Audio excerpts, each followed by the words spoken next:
എൻ്റെ കേസുകൾ വരുമ്പോഴത്തേക്കും കോമൺ ആയിട്ടുള്ള ഒരു ചോദ്യമാണ്, എന്തുകൊണ്ടാണ് ഡോക്ടറെ പുളിപ്പ് വരുന്നത്?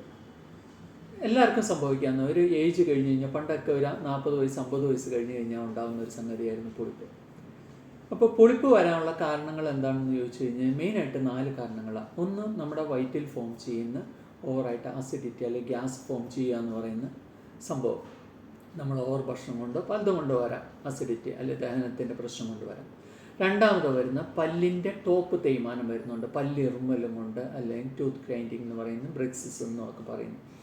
അപ്പോൾ പല്ലിറുമ്മലും കൊണ്ട് ഉണ്ടായി ടോപ്പ് തേഞ്ഞു പോയതുകൊണ്ട് പുളിപ്പ് സംഭവിക്കാം.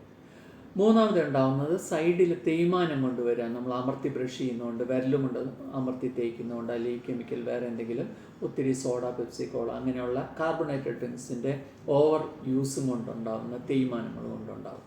നാലാമത് ഏറ്റവും കോമൺ ആയിട്ട് നമ്മുടെ കേട് പിടിക്കുന്നത് കൊണ്ടുണ്ടാകും. അപ്പോൾ ഈ 4 കാരണങ്ങളും കൊണ്ടാണ് മെയിനായിട്ട് പുളിപ്പുണ്ടാകുന്നത്.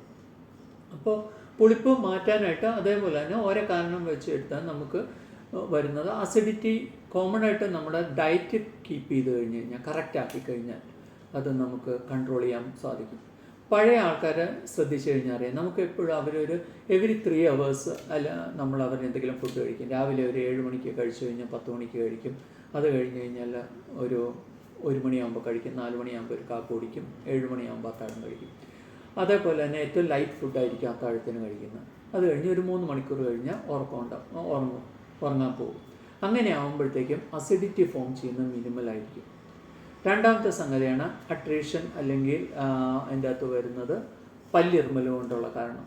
ഇപ്പോൾ ഇഷ്ടംമാതിരി അപ്ലയൻസുകൾ, ബ്രെക്സിസ് അപ്ലയൻസുകൾ ഡെൻ്റൽ ക്ലിനിക്കിൽ അവൈലബിൾ ആണ്. അപ്പോൾ പല്ലിറുമ്മൽ കൊണ്ട് അതിൻ്റെ ഇനാമൽ തേയ്മാനം കൊണ്ടുണ്ടാകുന്ന പുളിപ്പ് നമുക്ക് ഗ്രാജുവലി കുറയ്ക്കാൻ സാധിക്കും.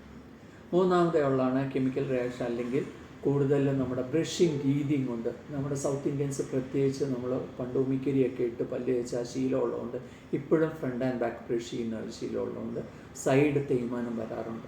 അതുകൊണ്ടും പുളിപ്പ് വരാം. അപ്പോൾ സോഫ്റ്റായിട്ടുള്ള ബ്രഷ് കൊണ്ട് സോഫ്റ്റായിട്ട് ബ്രഷ് ചെയ്യുക, അപ്പ് ആൻഡ് ഡൗൺ ബ്രഷ് ചെയ്യുക. നമുക്കതുകൊണ്ട് ആ അട്രീഷൻ, ലാബ്രേഷൻ നമുക്ക് കുറയ്ക്കാൻ സാധിക്കും.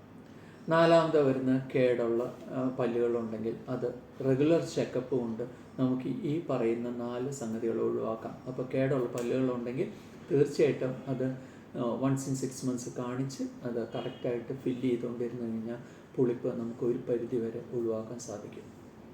Thank you.